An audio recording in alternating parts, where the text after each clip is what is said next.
Асылбаш айылынын жанындагы таштардан Манас, Барпы, Жеңи жок, Үркүн, Октябрь революциясы жана башка көптөгөн тарыхый окуялар тууралуу маалыматтар чегирип жазылган. Ал жер таштардагы тарых баяны деп аталат. Автордун айтымында бул эстеликтердин негизги максаты Кыргызстандын улуу инсандары жана окуялары тууралуу урпактарга маалымат калтыруу. Бул жер кокустан тандалган эмес.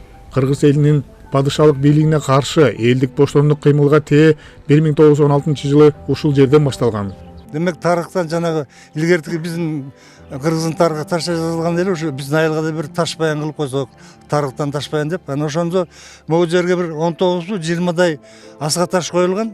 Ошондо эгерде мен жаңылбасам бир 45 инсандын аты жазылган. Мына Манас атабыздан баштап, ар жагы Аттила, Александр Македонский, Чыңгызхан, дагы деп анан кийинки баягы биздин бийлер, атактуу кол башчыларыбыз, мисалы Ныша Батыр атабыз элчиликке барган баягы 1758-жылдары ошонун баарын чагылдырдык.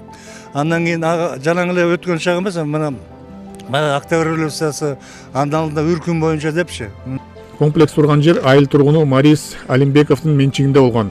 Анын айтымында ага берилген жер тилкесинин ордуна башка жер убада кылынган. Документтердин баарын чогултуп, айыл тургундарынын жыйыны болуп, айылдык кеңештин сессиясында маселе башында чечилип жаткандай көрүнгөнү менен райондук деңгээлде токтоп калган.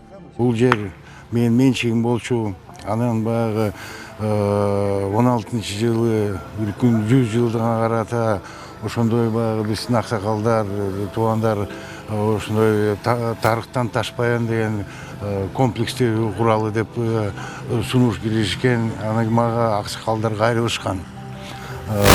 Ошо жериңди бербейсиңби деп, башка жерди сага бөлүп берели деп.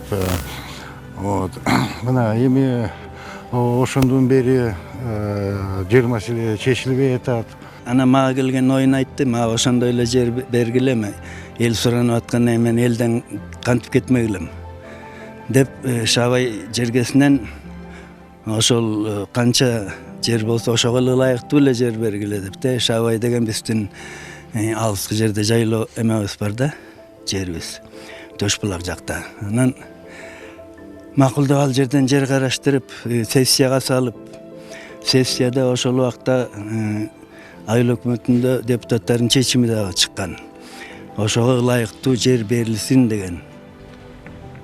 Марис Алимбековго жер тилкеси бөлүп берүү маселеси боюнча Сары Өзөн айыл өкмөтүнүн башчысына кайрылдык. Ал бизге бул маселе үстүбүздөгү жылдын сентябрь айында каралганын, бирок жер тилкелерин бөлүп берүү маселесин карап жаткан атайын комиссиянын ишинин көптүгүнө байланыштуу бул маселе белгисиз мөөнөткө жылдырылып, бирок жакынкы аралыкта чечилет деп убада беришкенин айтты. Ата элдин алкагында көп мунапыс жерлер иштери каралып атат. Жана биздин өзүбүздүн Сары Өзөн айыл аймагыбызда 298 арыз бар. Ошонун баары мына буюрса ушул күнгө чейин 90 жаранга токтом чыгып бердик. Өзүнүн этап өзүнүн угу менен кетип барат. Буюрса мен ойлойм, ушу жакын арада ошол жер маселе чечилип калат деген. Бул арада айыл эли тарыхый мемориалдык комплексинин курулушун уланышын күтүп жатышат. Белгилей кетсек, өлкөнүн алдыңкы архитекторлору комплекстин долбоорун даярдашкан. Асылбаш айылынын тургундары бул комплекс мекенчилдиктин, ата-бабалардын элесине урмат көрсөтүүнүн үлгүсү болуп, бере аларынан улам бийлик өкүлдөрүнүн көңүл бурууну өтүнүшөт.